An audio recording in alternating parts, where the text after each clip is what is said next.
ساڵتان لەبێت بینەرانی کورسات نیز من هاوڕۆتۆفیقم بەڵخێمشەی بەرنامەی پارانەوە پێتاگەشتینەوە بۆ قسە و باسکردن لەسەر ئاڵۆزەکانی ناوچەکە و هەروە هەندێک بڕیار و هەندێک بەرژەوەندی تاکحیزبی لە هەرێمی کوردستان و لە چوارچێوەی عێراقی فیدرالیشدا کە بڕیار لەسەر هەندێک دۆسەی گرنگ و هەستیار و چارەنووساس وابەستە بە مەسەلە نیشتیمانی و نەتەوەیەکان لە کوردستان و لە عێراق دەدرێت. بەرژەوەندی تاکحیزبی دەخرێتە پێش بەرژەوەندیە باڵەکانی نەتەوەی نیشتیمانی. هەردوو نەڕۆین دوێنێ و پێرێ بڕیاردرا لەسەر هەمواری نوێی یاسای هەڵبژاردننی ئەنجومەنی پارێزگاکان لە عێراق. بەڕاستی ئەم جارەش غەدرێکی دیکەی گەورە لە کەرکووک و کەرکووچیەکان کرایەوە و جارێکی دیکە مافی کەرکووک و مافی کوردانی کەرکووک دەخرێتەوە ژێر پرسیار و بە ئاراستەی بەرژەوەندی تاکحیزبی هەندێک لایەن هەم لە عێراق هەم لە هەرێمی کوردستان دەبرێت. ئەوەی کە لە یاسای نوێی هەمواری یاسانوێکەدا هاتوتەوە بۆ مەسەلەی هەڵبژاردننی ئەنجومەنی پارێزگاکان لە عێراقدا تا چەندە ئەمە لە بەرژەوەندی هەرێمی کوردستان و خەڵکی کەرکووک و ناوچەدا بڕێنراوەکانە و هەروەها دەنگی کورد لە دوای ئەم یاسایە بەچی دەگات لە کەرکووک و ناوچە جێناکۆکەکان.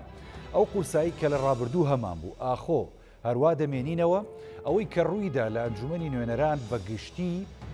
ئاراستەی بەرژەوەندی لایەنەکان بوو یاخود نەخێر لێرە و لەوێ هەندێ پیلانجێڕی هەبوو و هەندێ ڕێکەوتنی ژێربەژێریش هەبوو. لایەنێکیش لە هەرێمی کوردستان بە دیاریکراوی پارتی دیموکراتی کوردستان وەکو باز دەکرێت، یعنی وەها لێشی دەدەنەوە کە ئەو بەرژەوەندی لە چوارچێوەی ئەم یاسا تازەیەدا هەبووە لەگەڵ هەندێک لایەنی دیکەی عێراقی بۆ ئەوەی کە هەندێک لە کورسەکانی خۆی بە تایبەتی لە پارێزگای نێنەوە پێ زیاد کات. ئەم شەو گفتوگۆکەین لەسەر کۆی ئەم بابەتە وابەستە بۆ ئاڵۆزیانی کە لە ناوچەکە شەیە و کاریگەری وڵاتانی هەرێمایەتی وەڕوازلێزەکانیش بۆ سەر دۆخی عێراق و لە داهاتوودا بۆ سەر هەڵبژاردنەکان و بە تایبەتی هەڵبژاردننی ئەنجومەنی پارێزگاکان لە عێراق بە میوانداری زۆر بەڕێز دکتۆری سوگۆران لێپرساوی مەڵبەندی دیراساتی یەکێتی نیشتیمانی کوردستان. دکتۆرجان بەخێر بیت. خۆشحاڵین کە لە بەرنامەی پانۆراما لەگەڵمان. زۆر سپاس دەکەم. بەگشتی ئەگەر ئێمە سەرەتا تێڕوانینێ بکەین بۆ دۆخی ئێستای هەرێمی کوردستان، حەزەکەم لە زاری جەنابتەوە بزانین چۆن شۆڤەیەکی و ئەو دۆخی کێسا گوزەرە لە هەرێمی کوردستان چی خۆشحاڵیە یاخود نەخێر. بەڵێ سپاس دەکەم، سپاسی هەمولایەکەکەم. سەرتا ئێمە باسی ئەگەر هەرێمی کوردستانکەین دەبێ بزانین ئەم هەرێمە ینی دەرئەنجامی خەبات و ماندووبوون و شەهیدبوون و قوربانی ینی دەیان و هەزاران کەسە لە ڕۆڵەکانی گەلەکەمان. ئێمە وەکو ئەگەر باسی شۆڕشی تازەی گەلەکەمان بکەین کە لە 76ەوە دەستمان پێ کردووە هەر لە سەرتاوە و لە سەرەتای هەشتاکانەوە ئەوەمان هەڵگر کە ئێمە دەبێ قوارەیەکی یەکەمین جا ئۆتۆنۆمی ڕاستەقینە اینجا قوارەیەکی فدرالی بۆ هەرێمی کوردستان دروست بکەین لە 92. خۆشبەختانە لە 92 هەنگاوی یەکەممان بۆ دروستکردنی ئەو قوارەیە دروست کرد و هەروە لە دوای 2003 دوای ئەو تەزبیتکردنی دەستوری تازای عێراق لە 2005 توانیمان ئەم هەرێمە بگەینە قۆناغێکی تازە کە تایدا بەپێی دەستوری تازای عێراق هەرێمێکی فدرال خاوەن دەسەڵاتێکی فراوان کە تایدا زۆر لە مافەکانی کورد ناڵێم سەرجەم تیادا با بڵێن فراهم کرا. بەڵام ئەوەی ئێستا ئەبینین بەڕاستی ئەبینین هەڕەشەیەکی جدی لەسەر دەسەڵاتەکان و لەسەر ئایندەی هەرێمی کوردستانەیە. ئێمە ناتوانین بڵێن ئەو هەڕەشەیە تەنها هەڕەشەیەکی دەرەکیە، چونکە ڕاستە هەرەکان بەشێکی دەرەکیە، بەشێکی لە بەغداوە دێ، بەشێکی لە وڵاتەکانی دراوسێوە دێ. ئەو دۆخە ئەقلیمەی تازێکە لە ئارادا هەیە دیارە لە خواستی هەرێمی کوردستانانیە دژی ئەو ئاراستەیە کە هەرێمی کوردستان وەکو جاران لە ڕووی دەسەڵاتی سیاسی و لە ڕووی دەسەڵاتی قانونیەوە باڵا دەست بێ. بەڵام لە ڕووی ناخۆییشەوە هیچ کاتێت لە دوای 2005ەوە دوای ئەوەی کە بەڕێزان بە تایبەتی مام جەلال و کاک نەوشیروان و کاک مەسعودیش کە چوون بۆ بەغا لەوێ سەرەتایەکیان چەسپان بۆ ئەم هەرێمە هیچ کاتێ لەو کاتەوە تا ئێستا هەرێمەکەمان وەکو ئێستا دووبەرەکی و ململانەی تون لە نێوانی لایەنەکان نەبووە. تاوانەوەش کاریگەری و سەر بەرژەوەندیەکانمان بەڕاستی بێگومان اینجا من دێمە سەرەوە ئەم لاوازیە کە ئێستا ئێمە هەمانە بە تایبەتی لاوازی لە بەرامبەر کێشە هەرە گەورەکانمان، کێشەی ناوچە دابراوەکان، کێشەی پەیوەندەکانمان لەگەڵ بەغدا، کێشەی پرچەکردنی پێشمەرگە وای کردووە نەیارانمان چی ناوخۆ و چینە دەرەوە زیاتر بتوانن زەفەر بەم هەرێمە ببەن و ئێستا ئەتوانم بڵێم هەرێمەکەمان بەداخەوە لە دۆخێکی سیاسی ئابووری و یاسایی ناهەموارە. ئەمەش تەبەن وای کردووە کە وەکو جەنابە دوتە یعنی تا بۆ نمونە لە هەمواری یاساکان لە عێراقا ئەو تا زەفەرمان پێبن بە تایبەتی لەسەر هەمواری گرنگترین یاساکە یاسای هەڵبژاردنە دەبواە کۆدەنگی لەسەر هەبواە بەڕاستی بەڵام بەگشتی ئەوەی کە ڕوویە لە ئەنجومەنی نوێنەران حەزەکەم قسە لەسەر یاسای هەمواری نوێی هەڵبژاردننی ئەنجومەنی پارێزگاکان بکەین دکتۆری یوسف ینی کەرکووک بە تەواوەتی ویستیان ینی چۆنەڵی جیاوازیشی تایبەتی پێبن لە چاو پارێزگاکانی عێراقا ڕاستە ئەمە ویستێکی شۆڤێنەکان بوو و هەندێک لایەنی دیکەی عێراقی کاریانەکرد لەسەر ئەم بابەتە ڕاستە بۆیان نەچوە سەر بە هەوڵ یەکێتی نیشتیمانی کوردستان بەڵام دوجار یعنی لە پشتەوە شێوازیشی دیکەی مامەڵەکردنیان کرد لەگەڵ ئەم بابەتە ئەو تا بینیمان ینی ناڕزایەکی زۆری فراکسیۆنی یەکێتی نیشتیمانی کوردستان هەمیشێتی نیشتیمانی کوردستان لەسەر ئاستی باڵای لێکەوتەوە هۆکارەکان بۆچی دەگەڕێتەوە کە ئاوەها مامەڵە کرا لەگەڵ کەرکووک و یاسای نوێی هەڵبژاردننی ئەنجومەنی پارێزگاکان دکتۆر یوسف ئێمە خۆتان نەزانن کەرکووک بە دووشتەوە گرنگی تایبەتی هەیە یەک ڕەمزی هەموو چەقی کێشەی ناوچە دابراوەکانە بۆ نمونە ئێمە لەگەڵ ئەگەمادەی 140 سیر بکەین ئەڵێ ناوچە دابراوەکان ناوی ناهێنە بەس ناوی کەرکووکە هێنێ کەواتە کەرکووک ڕەمزی سەرجەم ناوچە دابراوەکانە کەواتە لێرە ڕەمزێکی نەتەوەیمان هەیە کە وەزعی کووردە لە ناوچە دابراوەکان و لە کەرکووک بە تایبەتی ئەمە بە ئامانج گیراوە و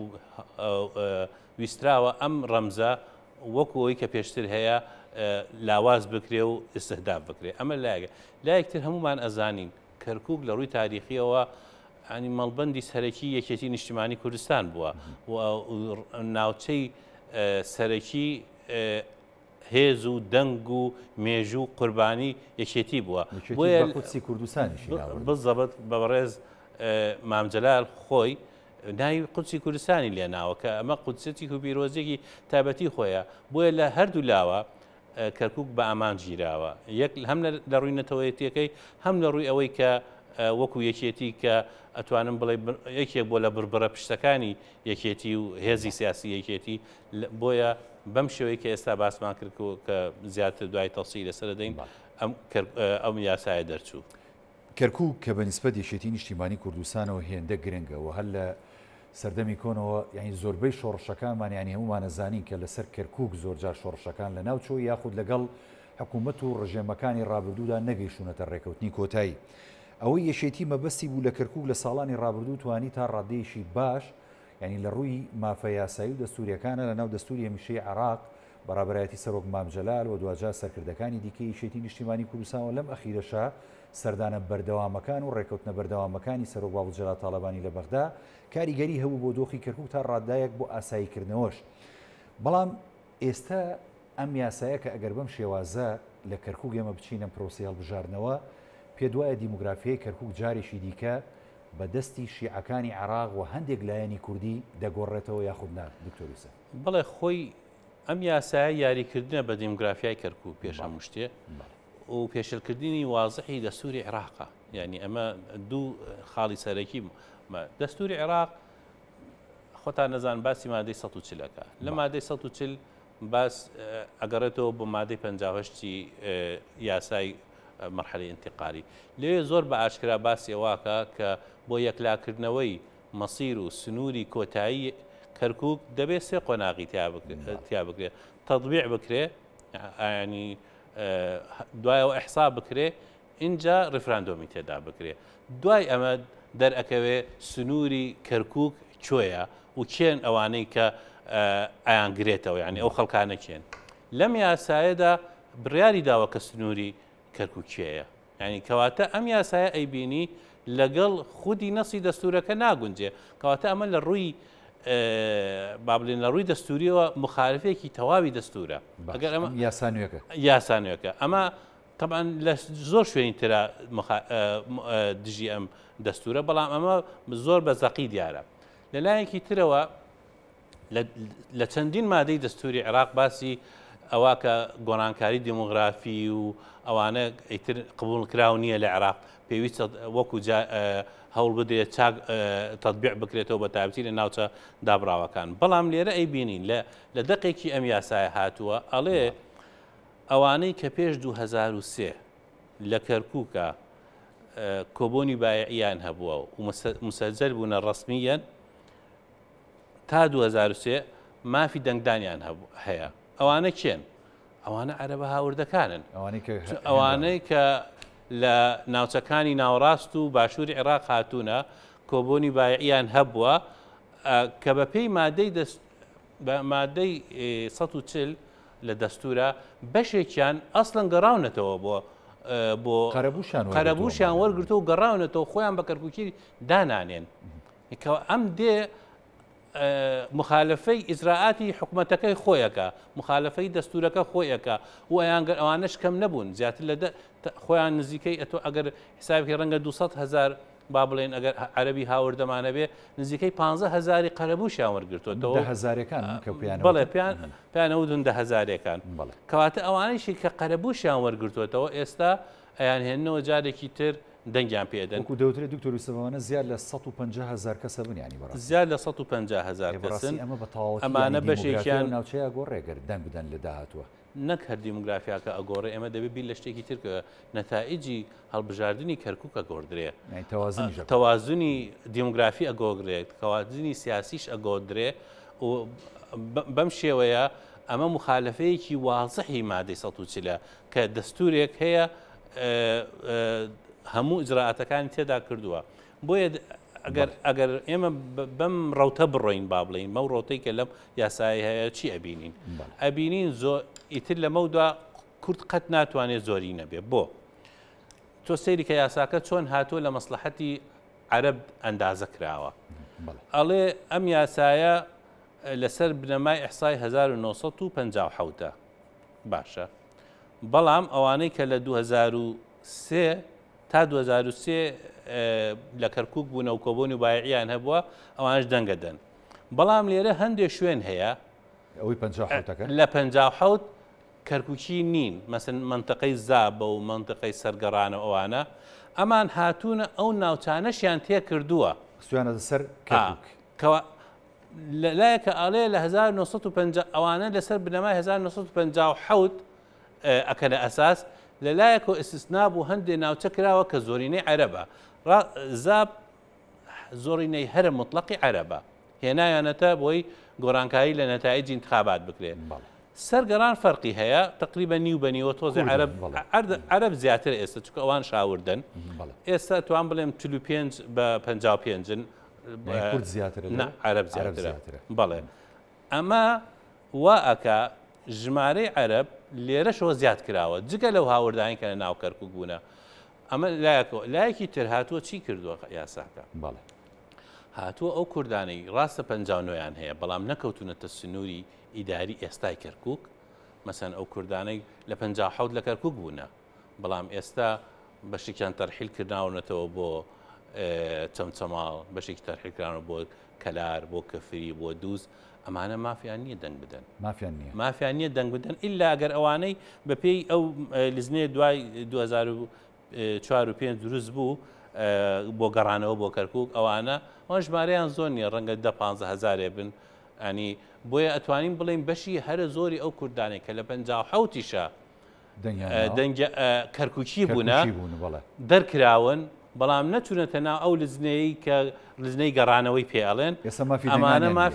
مافی دەنگدانیان نابێت. دکتۆر یەک مەترسیکە کە باسەکریانی مەسلەی لابردنی هەرێک لە چەمچەماڵ و کەلار و کفریە لەسەر کەرکووک ئەمەیان تا چەند ینی بۆیانە چێتە سەر ئەگەر بکرێت لە یاساکە جی کراوەوە ئەمە بەڵێ لە یاساکە هەرچەندە هەندێک لایەن هەیە ئەڵێن ئەمە باس نەکراوە، ینی خۆی ڕاستە لە دەقیقە یاساکەەوە یاساکەیە بەڵێ بە هیچ شێوەیەک باسی ئەوە نەکراوە بەڵام شتێ باس کراوە ئەڵێ سنووری ئێستای کەرکووک ئێستای کرد چەمچەماڵ ناگرێتەوە،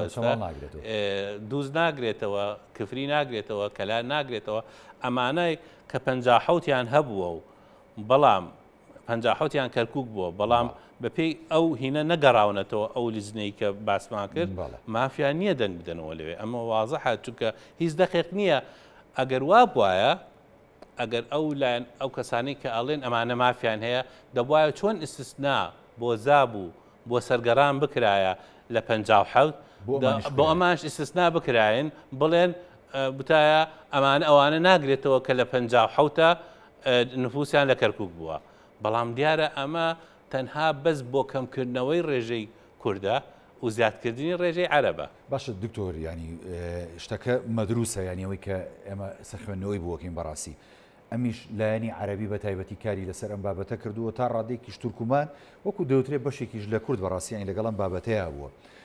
بۆچی ئێمە ینی ئەم هەموو هەڵە و کەم و کورتیانەمان بەسەرا تێپەڕی ئێمە باشە خۆیەک دنیا ئەندامی فراکسیۆنە کوردستانیەکانمان هەیە لە ئەنجومەنی نوێنەران و فراکسیۆنە جیاوازەکانیش بەگشتی لەگەڵ ئەوەیان کە هەمیشە مافەنەتەوەی نیشتیمانەکان لە ناوچە جێناکۆکان پارێزراو بێ و کۆ دەنگ بن لەسەری بۆ ئەمانەمان بەسەرا تێپەڕی بەڕاستی خۆی چەند سەبەبێکەوێ یەک سەبەبی یەکەم وەکو پێشتر ئاماژەم کرد ئێستا وەزعی ناخۆی هەرێمی کوردستان ئەو نەبوونی یەک ڕێزی لە نێوان هێزە سیاسەکان نەبوونی ناتەبایی نەبوونی سازان لە نێوان بە تایبەتی لە مەسەلە نەتەوایەتیە گرنگەکان وای کردووە هەر هێزێک بە تەنیا بیل لە بەرژەوەندی تایبەتی خۆی بکەدا تۆ سەیریکە بۆ ئەم یاسایە بەشێکی هێزە کوردیەکان لایەن مهم بوو لە مووسڵ و لە دهۆک و لە هەولێرچیان دەسەکەوێ بەشێک لە هێزە کوردیەکان لایەن مهم بوو ئەم هینە بەساند لیگۆی 1.7 ئەوانە نەکرێت و لەوەیە خۆیان جا کردەوە یعنی خەمی ناوچە دابراوەکانیان نەبوو بەقەدەر خەمی ئەو شێوەی فەرزکردنی ئەسواتەکان بەشێکشی وەکو یەکێتی بۆ نمونە خەمی ئەوە بوو کە لە ناوچە دابراوەکانە مەسیری کورد چۆنە بێ ئەگەر پێشتر ئەم سێ چوار لایەنە ینی با بڵێنەوەی نوێ و حزبە ئیسلامیەکان و یەکێتی و پارتی ڕۆیایەکی مشتەرەکیان هەبوایە کە ئێمە چی بکەین بەنسبەت ئەم یاسای هەڵبژاردنە بە تایبەتی بەنسبەت ناوچە دابراوەکانە ئێمە قەت بەو شێوەیە ئەم یاسایە بەو شێوێت تێناپەڕی بۆ تێناپەڕی یەک لەبەر ئەوەی ژمارەی کورد زۆرە ئەو کاتە ئێمە بە بڵێ قورسایی کورسیەکانی کورد هەمووی لە ئەنجومەنی نێرە ئەمە یەک دوو بەشێکی زۆری عێراقیەکان ناڕازی بوون لەسەر فەقەراتی تری ئەم یاسایە نەک ئەوەی نەکەرکک مەسەرە شێوەی فەرزکردن و سانتلیگۆی معدل و ئەمانە کەواتە بەمش دوو ناڕازی بوون ینی ئەوانەی کە دژ ئەو کاتە بەم شێوەیە نەتواندرا بەڵام نەبوونی یەک ڕیزی لە نێوانی هێزە کوردیەکان نەنوونی تەنسیق لە نێوانی هێزە کوردستانەکان وای کرد ئەو شپرزیەیە ئەم نەتیجەی لێ بکرێتەوە کە ئەمە من پێم وایە لە دوای 2023 گەورەترین نەکسەیە لە قەزەی کوردی بدرێت من پێم وایە ئەمە لە نەکسەکانی دوای ڕفراندۆمش مەترسی دارترە بۆ کورد و بۆ ناوچە دابراوەکە باشە دکتۆری سڤیانی ئێمە بووە بێ هەمیشە بە بەرژەوەندی تاک حیزبی و بەرژەوەندی شخصی لە کۆی مەسەلە نیشتیمانی و نەتەوەیەکانە کار بکەین بۆ نابێنی بەرژەوەندی باڵای ناوچە جێناکۆکان ئەو خەڵکی کە لەوێن چەندین ساڵە قوربانیە دەن و چەندین ساڵە کەوتونەتە بەرشاڵاوی تعریب و ڕاگواستن و داژیکردنی زەویەکانیان بۆ لە پێناو بەرژەوەندی باڵای نیشتیمانیە کار نەکەین ینی چێ بەرپرسە لەوەی کە ریزەکانی کورد یەک ناخە چێ بەرپرسە لەوەی کە بە ئاراسی تاک حیزبی کارەکە بە تایبەتی ئێسش لە بەغدا ینی ئەوەی کە دەگوزارێ بەڕاستیەوە تاک حیزبیە ئەوەی کە دەگوزارێت ینی کۆنەبوونەوەی سەرجەملایەنەکان لە چوارچێوەی یەک چەتری نیشتیمانیە یەکێ بەرپرسە لێ بەڕاستی یەکێتی توانێت خۆی هەر ئەم کارە بکات بە تەنیا خود نەخێر یەکێتی ژەسەوەستانە بەڕاستی لەمە هەموو کاتێک مەسەلەی ناوچە دابراوەکان مەسئولەتێک یەکێتی و پارتی بۆ پێکەوە ینی خۆت ئەزانی ئەگەر ئەم مۆزوعە ئەگەر ئەو هاوکاریە و ئەو تەنسیقی لێوانی ڕەوانشاند مام جەلال و بەڕێز کاک مەسعود نەبووایە ئەم دەستورە بەو شێوە و مادەی 140 بەو شێوە داناوجا بەڵام ئێستا ئەیبینین نە پارسەنگی هێز وەکو جاران ماوە نە هێز یەکێتی وەکو هێزی پارتیە بە تایبەتی لە ڕووی ژمارەی کورسی و لە ڕووی قورسایی لە ناو حکوومەتی هەرێم چی لە پەرلەمانی عێراق کەواتە ئەگەر سەیری ئاسی بەرپرسیارەتی بکەین ئەو لایەنەی کە بە گەورەترین ژمارەی کورسی هەیە ئەو لایەنەی گەشتجۆرسین دەسەڵاتی هەیە بەرپرسیارەتی سەرەکیە لەو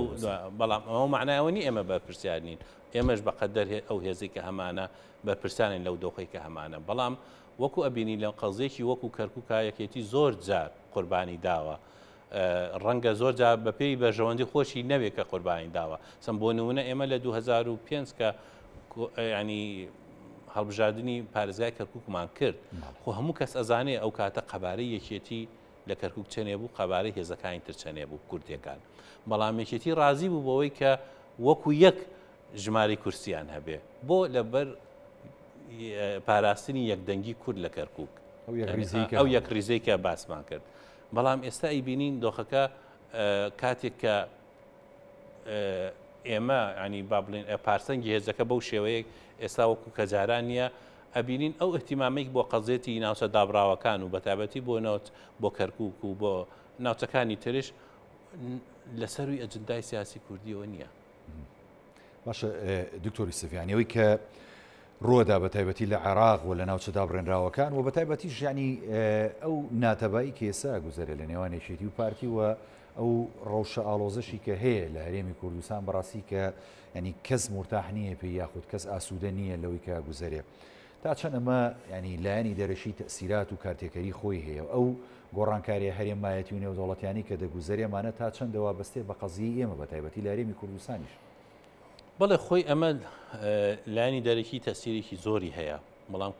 کەی لایەنی دەرەکی ئەتوانێت تەسیری زیاتر بێ لەسەر وەزعی ناخۆی هەرێمی کوردستان کاتێ درزێک هەبێ و درزەکە لە درز تێپەڕێ لەوەی کە ململانەیەکی ئاشکرا هەبی لە نێوان هێزە کوردستانە نەک ململانەیەکی سیاسی چونکە هەموو حزبێک ململانێ لە نێوانی خۆیانەکەن بۆ دەسەڵات ئەمە شتێکی ئاسایە لە هەموو دنیاەوەیە بەڵام ململانێ لەسەر مەسەلە نەتەوایەتەکان مشکلەیە کە تۆ دیدی جیاوازت هەبێ بۆ مەسەلە نەتەوایەتەکان بۆ بەرژەوەندە باڵاکان ئێمە ئاساییە کێشەمان لەسەرەوە هەبێت مەسەلەن تێڕوانینمان بۆ کورسی مەسیحەکان تێڕوانمان بۆ کورسی تورکمانەکان تێڕوانیمان بۆ مەسەلەن ئازادی بیرروڕا هەبێ بینی ئێمە و پارتی و ئیسلامیەکان و ئەوانە زۆر تەبیعیە بەڵام تەبیعی نییە ئێمە تێڕوانیمان جیاواز بێ لەسەر ناوچە دابراوەکان تەبیعی نییە ئێمە تێڕوانیمان جیاواز بێ لەسەر پەیوەندیەکانمان لەگەڵ بەغدا تەبیعی نییە ئێمە تێڕوانیمان جیاواز بێ لەسەر ئایندەی هێزی پێشمەرگە مستحقاتەکانی هێزی پێشمەرگە لە بەغدا ئایندەی ئابووری هەرێمی کوردستان چونکە ئەمە شتێک نییە علاقەی بە مەسلحەتی سیاسی دوو حزب بن بەڵکو علاقەی بە ئێستا و ئایندەی نەتەوەییمانە بەرژەوەندی استراتیژی بەڕاستیانی تۆ بێکاری لەسەر بکەیت و بۆیە ئێمە زۆر جار نەبوونی ئەو جاکاریە لە نێوانی بەرژەوە نەتەوایەتی باڵاکان و لە نێوانی بەرژەوەندیە حزبیە سیاسیە بەرتەسکە بە ئانیەکان وای کردووە تێکەڵیە دروست بێ ئەمە ئەبێتە چی ئەوەی ئەبێتە با بڵێن زۆنێک ڕوئایەکی هەیە بۆ ئەمنی قەومی خۆی زۆر جیاوازە لە زۆنێکی تر کە بەم شێوەیە بوو وڵاتان زۆر بە ئاسانی ئەتوانن تەدەخل لە ئیش و کارەکان بکەن لایەنێک هانە دەندژی لایەنەکەی تر بۆیە تەدەخلی دەرەکی چی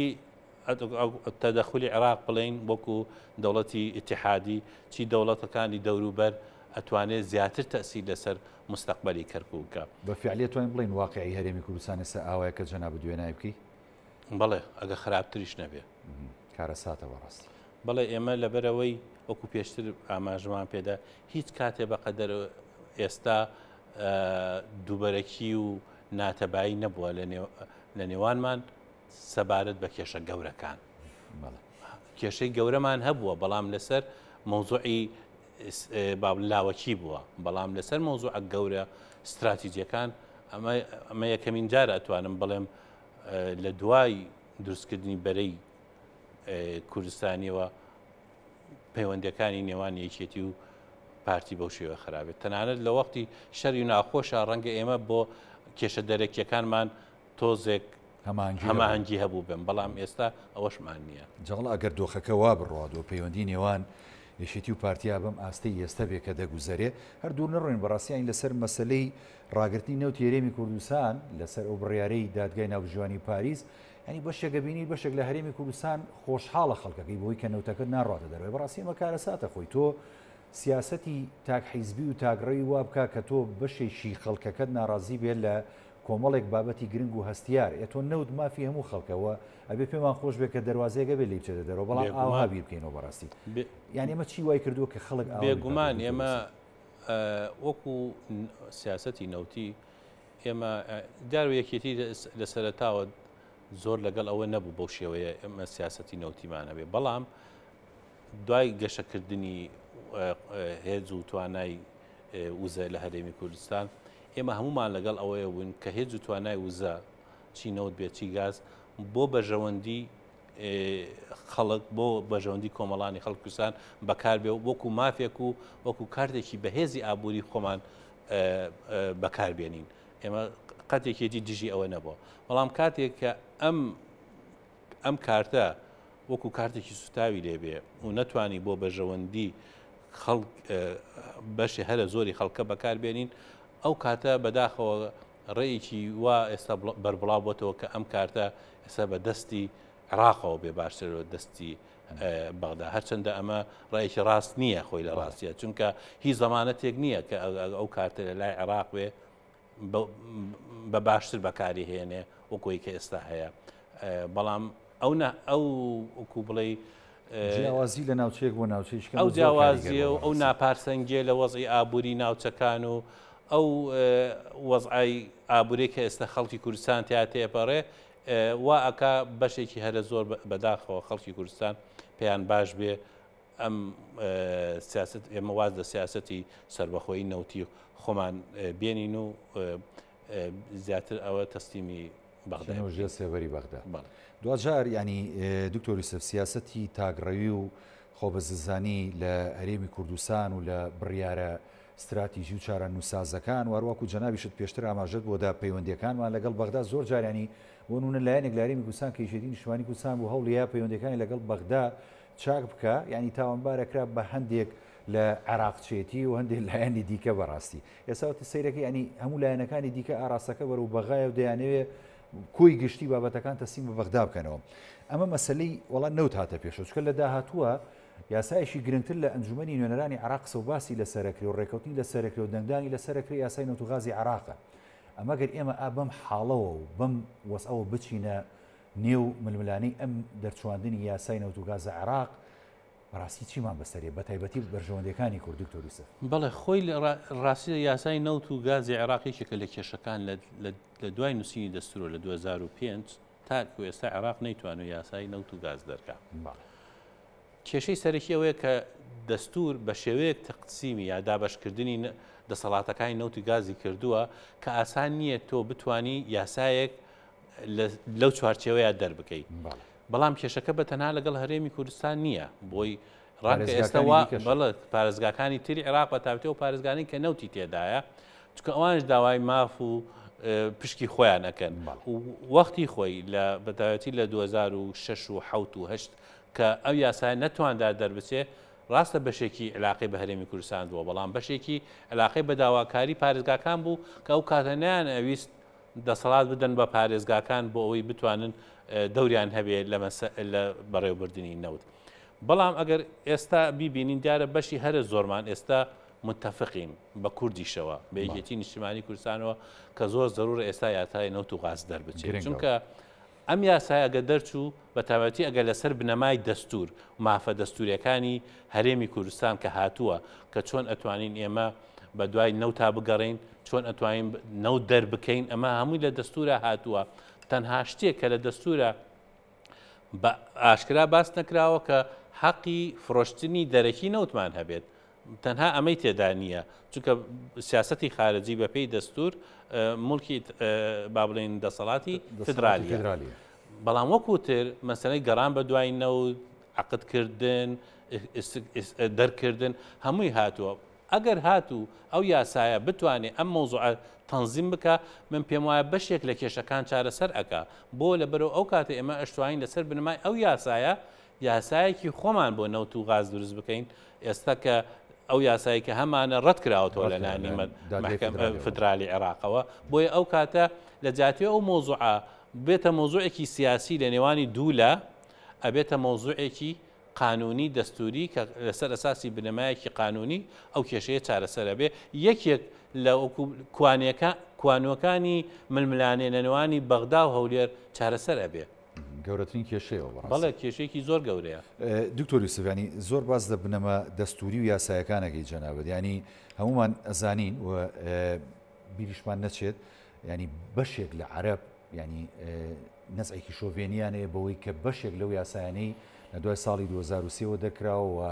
مافە دەستوریەکانی خەڵکی کوردستانە ئەوان بەڕاستی ینی نایشارنەوە لە زۆر بۆ نەشاوتویانە و تایبەتی لەم خولی ئەنجومەنی نوێنەران مەبەستیانە هەندێک یاسا هەموار بکەنەوە وەکو یاسای ینی هەڵبژاردننی ئەنجومەنی پارێزگاکان کەوتا بەو شێوازە هەمواریان کردەوە. ئەگەر هەندێک یاسا و هەندێک مادەی دەستوری بەرژەوەندی هەرێمی کوردستان بێت دەستی بۆ بەرن و هەموار بکرێتەوە، هەڵوێستی لایەنە سیاسی کوردستانەکان بە تایبەتی یەکێتی نیشتیمانی کوردستان لەو ڕۆ چۆنە بێ بەخە؟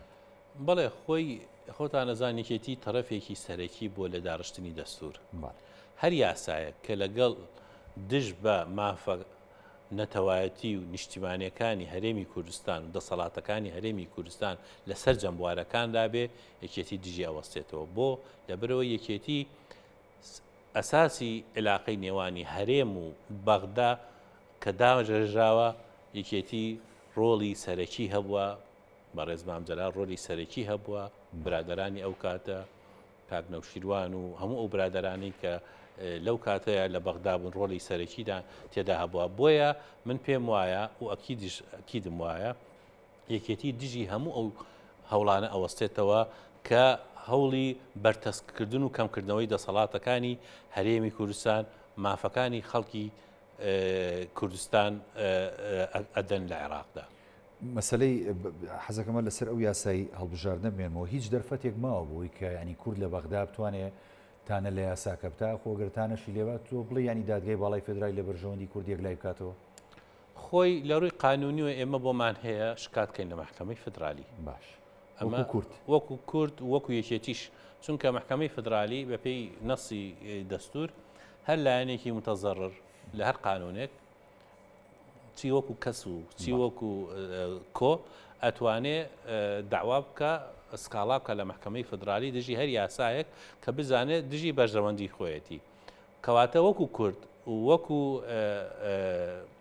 وەکو یەکێتی نیشتیمان وەکو هەرێمی کوردستان ئەتوانین ئێمە تانە بدەین لە محکەمەی فێدرالی و ئێمە حجەی قانونیشمان بەقوتەوە وەکو پێشتر باس نیازێکی وا هەیە دکتۆر. من پێم وایە ئێمە جارێ دەبێت چاوەڕێکە یاساکە دەرچێت چکە یاساکە تەواو بووە بەڵام قۆناغ یاسایەکانی تەواو نەکردووە دەبێت سەر کۆمار ئیمزایکە و دوایی دەبێت لە جەریدەی ڕسمی بڵاو بێتەوە ڕەنگە ئەو کاتە ئێستا بیل لەوە ئاکرێتەوە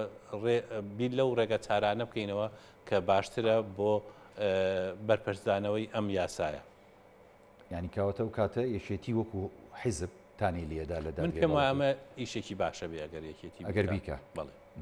ئایندەی پەیوەندیەکانی یەکێتی نیشتیمانی کوردستان و پارتی دیموکراتی کوردستان چۆنە بین چکە بەڕاستی جەنابتان لە بسای مەڵبەندی دراساتی یەکێتین یانێ بێت دیراسەشتان بۆ هەموو ئەم بابەتانە کردبێ چکە یەکێتی حیزبێکە لەسەر ئاستی هەم ناوخۆ هەم عێراق هەم هەرێمایەتی هەم دنیا ینی پەیوەندیشی باش و ینی لە ڕۆ دیبلۆماسیەکەەوە ینی یاری باشەکات. ئایندەی پەیوەندی یەکێتی و پارتی بە چیەگە لە کۆی ئەو هەموو ململانێ قورسی کێسە لە نێوانیانە هەیە و ئەو دابڕانی کێسە بە تەواوەتی دروست بۆ لە نێوانیانە؟ بەڵێ خۆی یەکێتی و پارتی هێزی یەکەم و دووەمی ئەم هەرێمن ئەمە یەکەم ئێستا حاڵی حاضر ئەگەر وەکو لە ڕووی مێژوویشە هەردووکیان دامەزرێنەری ئەم ئەزمونن کەواتە ئەگەر بەڕووی بەلۆجیکی سەیریکەین دەبێت ئەم هێزانە چی یەکێتی و چی پارتی کەسیان بیلەوە نەکاتەوە ئەوەی تر وەلا ناو خۆی بە تەنها دەسەڵات یا پاوانخوازی بکە لە هەرێمی کوردستانە بۆ چونکە مەسیری ئەم ئەزمونە مەسیری دەسەڵاتی ئێستاش پابندە بە تەبایی نێوان ئەم دوو هێزە گەورەیە پاراستنی دیموکراسیش لە هەرێم مەسیری ناڵم ئەزمونەکە بە هەمووی ئیتر ئەزمونەکە لە ڕووی دیموکراسیەوە لە ڕووی نەتەوەیەتیەوە لە ڕووی هەموویەوە پابندە بە قورسایی و تەبایی ئەم هێزە بۆیە ئەگەر هێزی لۆجیک زاڵ بێ لە نێوانی ئەم دوو هێزە بە تایبەتی ئەگەر ئێمە وەکو یەکێتی پێمان وایە یەکێتی زیاتر هەوڵەدا بۆ ئەوەی ئەو لۆجیکە تەبایی و سازان زاڵ بکە من پێم وایە ئایندەی ئەم ئایدەی یەکێتی نیشتیمانی کوردستان ئایندەیەکی ئەوا بێ کە نزیک بنەوە لە یەک چونکە بۆ ڕزگارکردنی هەرێمی کوردستان لەو دۆخە ناهەموارەی ئێستا بۆ ڕزگارکردنی کۆمەڵانی خەڵکی کوردستان بۆ باشکردنی وەزعی ئابووری کوردستان بۆ باشکردنی دۆخی سیاسی هەرێمەکەمان ئەوەمان پێویستە بۆ جوانکردنی ڕووی هەرێمەکەشمان لای بۆ جوانکردنی ڕووی هەرێمەکەمانەوە بۆ ئەوەی ئێمە جایەکی تر بتوانین ئەو ڕۆڵە ئەقلیمیە ئێمە ماوەیەک ئەمانتوانین ڕۆلی ئەقلیمیش بگێڕین ینی نەک بە تەنها لە ناوخۆی عێراقە بەڵکو لە دەرەوەی عێراقیشە بەڵام ئەگەر بێت و ئەو منتیقە زاڵ نەبێ و ئەو منتقەی کە ئێستا هەیە بەداخەوە بەردەوام ببێ من پێم وایە ئایندەی ئەم دووهێزە کە پەیوەستە بە ئایندەی هەرێمی کوردستان بەرەو ئاقارێکی خراپە ڕوە ئەو کاتە ئەوەی کە زەرەر ئەکا یەکێتی و پارتی بە تەنها نییە بەڵکو گەلی کوردستان و ئەزمموی هەرێمی کوردستان کە پێویستە نەک ئێمە وەکو کورد هەموو کورد بیپارێزن لە هەرێمی کوردستان بەڵکو ئەمە ئەزمموونێکە وەکو بڵێ نۆبەرەی هەموو چوارپارچەکەی کوردستانە نۆبەرەی هەموو کوردەکانی دنیاە بۆیە دەبێت ئێمە هەم بە هەمومانەوە بە خەڵکی علمانی و بە خەڵکی ئیسلامیەوە بە خەڵ یەکێتی و بە پارتیەوە هەمومان بە هەموو هێزاکان دەستی پێوە بگرین و نەهێڵێم ئەم ئەزمونە لاواز و پراوێز بگرێت. دکتۆر یوسف من لە کۆتاییە سوپاس دەکەم هیچم نەماوە گە جەنابەت هەست سەرنج و پەیامێکت هەبێ ئەتوانی بیگەێنی. سوپاس دەکەم من پێم خۆشە ئەگەر وەکو سەرنج باسی کەم ئەم یاسایە بۆکو زەنگێکی مەترسی سەیری بکەین بۆ کورد و بۆ هێزە سیاسەکان بە تایبەتی یەکێتی و پارتی چونکە ئەمە تەنها بەم یاسایان ڕناوەستێ ئەگەر ئێمە بەم دۆخەی ئێستا بڕۆین من پێم وایە وەزعی خراپترش و یاسای خراپترش بەسەر هەرێمی کوردستانە فەرزە بێ بۆیە باشتر وایە لەسەر هێزە سەرەکیەکانی هەرێمی کوردستان بە تایبەتی یەکێتی و پارتی بتوانن سازان بکەن تەبابن نزیک ببنەوە لەسەر بنەمای بەرژەوەندی خەڵکی کوردستان و لەسەر